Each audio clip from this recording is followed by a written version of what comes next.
بسم الله الرحمن الرحيم واعتصموا بحبل الله جميعا ولا تفرقوا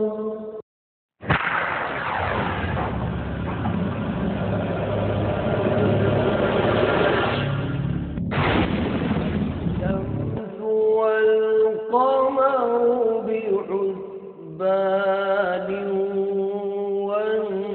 والنجم والشجر يسجدان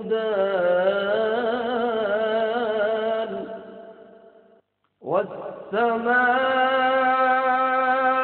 رفعها ووضع الميزان ألا تطغوا في الميزان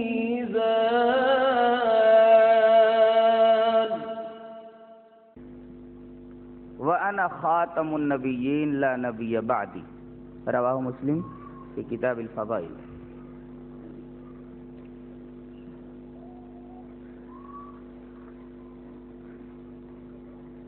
اسٹیج پر جلوہ افروز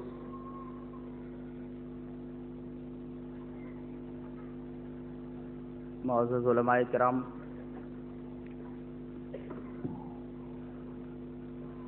محترم بزرگوں، نوجوان بھائیوں،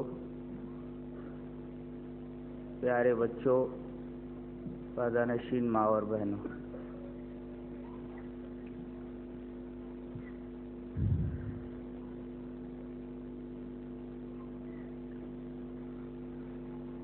اسلام کے بڑھتے ہوئے قافلے کو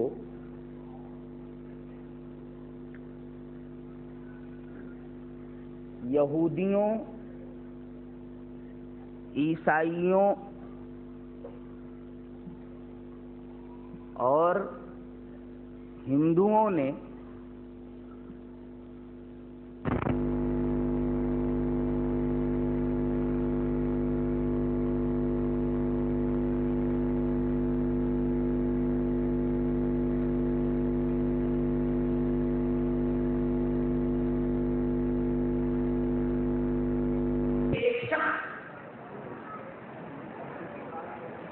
کلمہ لا الہ الا اللہ محمد رسول اللہ کہہ کر دائرہ اسلام میں داخل ہو جاتا تھا۔ کلمہ لا الہ الا اللہ محمد رسول اللہ کہنے کے بعد وہ مسلمان ہو جاتا تھا، لیکن اب کلمے کا اقرار کافی نہیں، بلکہ کلمے کے اقرار کے بعد حنفی ہونا، شافعی ہونا، مالکی ہونا، حنبلی ہونا ضروری قرار دیا گیا۔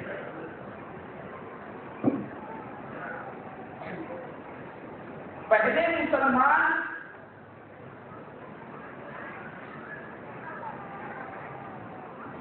دیگر مذاہب والوں کے مقابلے میں اپنے آپ کو اصحاب محمد کہنے میں فخر محسوس کیا کرتے تھے، لیکن آج اس کی جگہ بہت ساری نسبتوں نے لے لیا ہے۔ کوئی اپنے آپ کو حنفی کہلانے میں فخر محسوس کرتا ہے، کوئی اپنے آپ کو شافعی کہلانے میں فخر محسوس کرتا ہے، کوئی اپنے آپ کو مالکی کہلانے میں فخر محسوس کرتا ہے، کوئی اپنے آپ کو حنبلی کہلانے میں فخر محسوس کرتا ہے، کوئی اپنے آپ کو علائی کہلانے میں فخر محسوس کرتا ہے، کوئی اپنے آپ کو چشتی کہلانے میں، کوئی اپنے آپ کو سہروردی کہلانے میں، کوئی اپنے آپ کو نقشبندی کہلانے میں، کوئی اپنے آپ کو رضا خانی کہلانے میں، کوئی اپنے آپ کو بریلوی کہلانے میں فخر محسوس کرتا ہے۔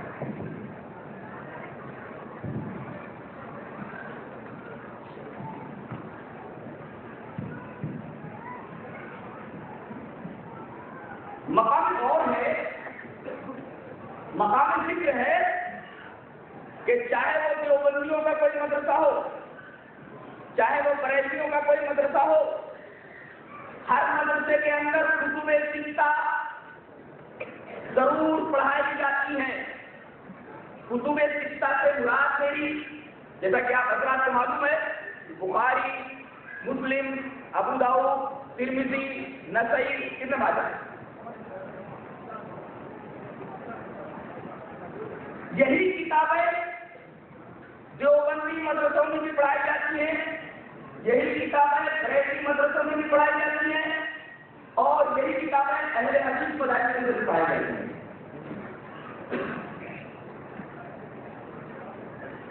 مگر بات کیا ہے، سبب کیا ہے، وجہ کیا ہے کہ یہی کتابیں جب تمام مدرسوں میں پڑھائی جاتی ہیں تو پھر آپس میں بریلویہ، دیوبندیہ اور اہل حدیث یہ تمام مسائل مختلف رجحانات اور میلانات کیوں رکھتے ہیں؟ وجہ کیا ہے؟ کتب ستہ کو سبھی پڑھا ہے اور یہ ساری کتابیں اجتہاد کا درس دیتی ہیں. حدیث کی یہ کتابیں اختلافات کے مٹانے پر زور دیتی ہیں، اجتہاد کی حوصلہ افزائی کرتی ہیں، اختلاف کی حوصلہ شکنی کرتی ہے. لیکن اس کے باوجود اختلاف موجود کیوں ہے؟ وجہ اس کی ایک ہی ہے. یہ کتابیں بریلوی مدرسے میں پڑھائی جاتی ہیں، دیوبندی مدرسے میں پڑھائی جاتی ہیں، مگر ان کتابوں میں موجود احادیث کو فقہ کی لوڑی بنا کر رکھ دیا جاتا ہے. اختلاف یہیں سے شروع ہوتا ہے.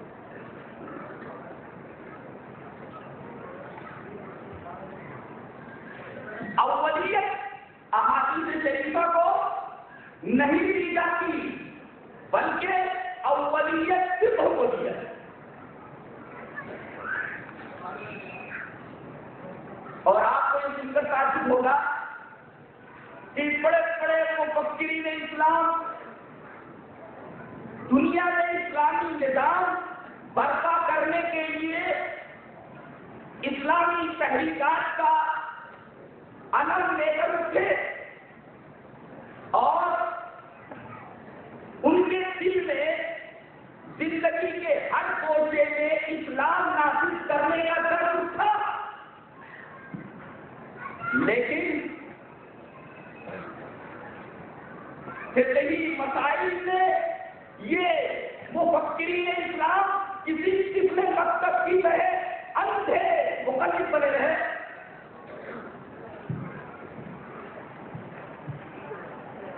اور یہ اصل اسلام، روح اسلام کتاب و سنت سے بالکل دور رہے، بالکل نہ رہے. کسی دلچلے میں بالکل ٹھیک تھا کہ یہ مفکرین ملت یہ دنیا میں اسلامی نظام کا برپا کرے کہ تو اپنی نماز کا درست نہیں کر سکتے. یہ مفکرین ملت یہ دنیا میں اسلامی نظام کا برپا کریں گے تو اپنی نماز کا درست نہیں کر سکتے.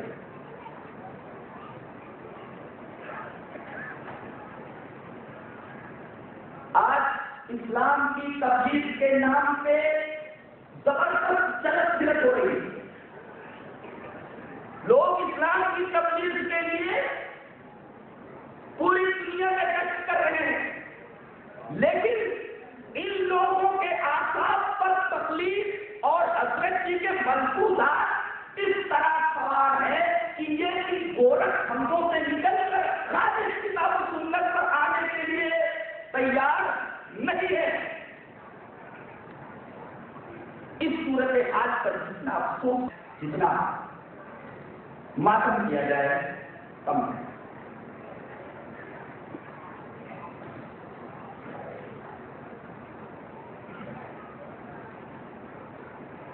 اللہ نے فرمایا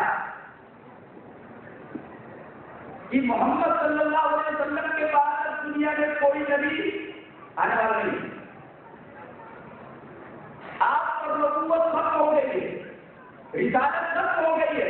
کوئی ذلی نبی آنے والا نہیں, کوئی بروزی نبی آنے والا نہیں, کوئی حقیقی نبی آنے والا نہیں. آپ رسالت میں بھی خاتم ہے اور نبوت کی بھی خاتم ہے. آپ کے بعد کوئی نبی آنے والا نہیں, کوئی رسول آنے والا نہیں. اب اگر کوئی شخص یہ عقیدہ رکھتا ہے کہ فلاں شخص نہ ہوتا تو بہت سارے مسائل سے دنیا ناآشنا رہتی,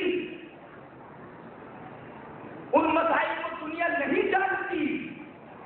اگر فلاں صاحب کا وجود مسعود نہ ہوتا, اگر یہ عقیدہ کوئی رکھتا ہے تو در حقیقت وہ ختم نبوت کا منکر ہے.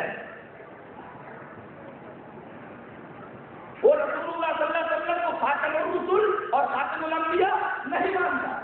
زبان سے وہ اگر سے اقرار کرے کہ میں رسول اللہ صلی اللہ علیہ وسلم کو خاتم الانبیاء مانتا ہوں, خاتم الرسل مانتا ہوں, لیکن اگر اس کے دل کے کسی کونے میں یہ بات موجود ہے کہ بہت سارے مسائل سے دنیا نہ آشنا رہتی, اگر فلاں صاحب کا وجود مبارک نہ ہوتا, در حقیقت ایسا خیال رکھنے والا آدمی اور ایسا عقیدہ رکھنے والا آدمی سب سے نبوت کا منکر ہے.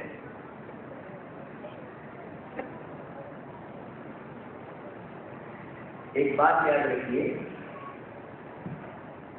آدمی کو جب بخار ہوتا ہے تو اسے میٹھی چیز بے مزہ معلوم ہوتی ہے اور اسے نمکین چیز بے لطف اور بے ذائقہ معلوم ہوتی ہے. ایسے ہی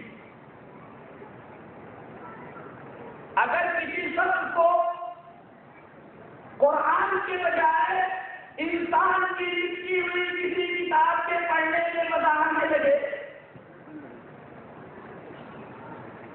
احادیث کے مسائل سے اسے تسکین نہ ہو, بلکہ وہ امتیوں کے اجتہادات کی طرف میدان رکھے اور یہ اجتہادات اور یہ مسائل اس کی نگاہوں میں بہت زیادہ وقار رکھے, تو کیا یہ کہا جا سکتا ہے کہ قرآن کی مٹھاس ختم ہو گئی, احادیث کی لطافت ختم ہو گئی؟ نہیں, بلکہ جس طرح وہ شخص جو بخار میں مبتلا ہے, جسے میٹھی چیز بے مزہ معلوم ہوتی ہے, نمکین چیز پھیکی معلوم ہوتی ہے,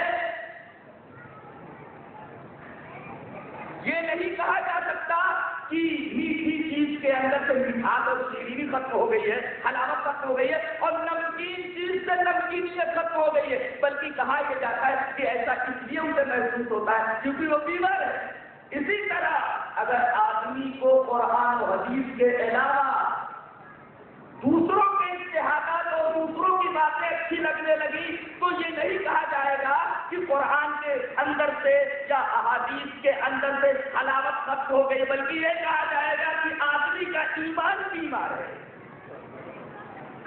آدمی کا دل بیمار ہے, آدمی کا ایمان اور عقیدہ بیمار ہے. اور گمراہی کی بنیاد یہی ہے, یہیں سے گمراہی کا آغاز ہوتا ہے. یہ عقیدہ اگر آدمی دل میں رکھے تو سمجھو کہ یہیں سے گمراہی کی بنیاد شروع ہوئی. اب وہ شخصیتوں کو حق سے نہیں پہچانتا, بلکہ حق کو شخصیتوں سے پہچانتا. اللہ اکبر. حالانکہ قرآن کیا کہتا ہے, احادیث کیا کہتی ہے, شخصیتوں کو حق سے پہچانو, حق کو شخصیتوں سے نہ پہچانو. کہ اتنے بڑے آدمی نے اتنی بڑی بات کہی ہے تو اتنی بڑی بات بھلا غلط کیسے ہو سکتی ہے؟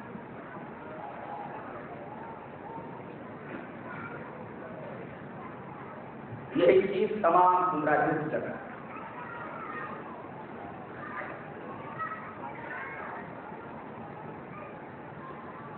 یہ کہا جاتا ہے کہ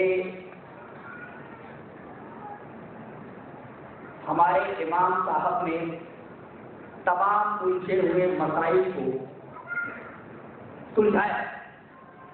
اگر وہ نہ ہوتے تو بہت سارے مسائل الجھے ہی رہتے, وہ سلجھتے نہیں. تمام مسائل کو جو الجھے ہوئے تھے انہوں نے آ کر سلجھایا.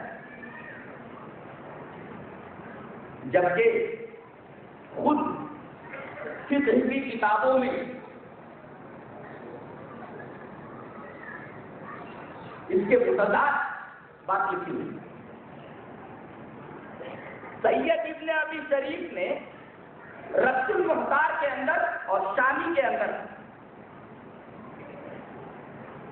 یہ نقل کیا ہے اشعار کی. ایک مرتبہ حضرت امام ابو حنیفہ رحمۃ اللہ علیہ سے 9 مسائل پوچھے گئے اور ہر مسئلے کے بارے میں انہوں نے لازم کہی. اور دعویٰ کیا ہے؟ امام صاحب کے پاس تمام مسائل کا حل موجود تھا, تمام الجھے ہوئے مسائل کا حل ان کے پاس موجود تھا. جبکہ اس کے خلاف شادی میں رد المختار کی بات کی ہوئی کہ 9 مسئلے ایک مرتبہ آپ سے دریافت کیے گئے, ان 9 مسئلوں میں آپ نے لازمی کہا ہر مسئلے کا. سید ابن ابی شریف نے اس کو منظوم کیا ہے, کہا کہ حمل الامام ابا حنیفہ دینہ ان قال لا ادری لتسعة اسئلة اطفال اہل الشرک این محلهم وهل الملائکة الكرام المفضلة ام انبیاء اللہ ثم اللحم من جلالة ان يطيب الاكل له والحكم في الخنثى اذا ما بال من فرجيه معصور الحمار استشكله والدهر ما وقت الختام وكلبهم وقت المعلم اي وقت الحصله واجائز نقص الجدار لمسجد من وقفه ام لم يجوز ان يفعله ويزاد عاشرة هل الجن يساء بطاعة كالانس يوم المسألة. یہ 9 سوالات ہیں جو امام ابو حنیفہ رحمۃ اللہ علیہ سے کیے گئے اور ہر مسئلے کے جواب میں لازم ہے. مجھے معلوم ہے پہلا سوال یہ تھا کہ یہ بتائیے کہ مشرکین کی اولاد جنت میں جائے گی یا جہنم میں جائے گی؟ مشرکین اور کافرین کی اولاد جنت میں جائے گی یا جہنم میں جائے گی؟ آپ نے پتا مجھے معلوم. پھر سوال کیا گیا کہ ملائکہ افضل ہے یا انبیاء کرام؟ هل الملائکۃ الکرام المفضلہ ام انبیاء اللہ؟ اللہ کے انبیاء یہ زیادہ فضیلت والے ہیں یا فرشتے؟ ان میں افضل کون؟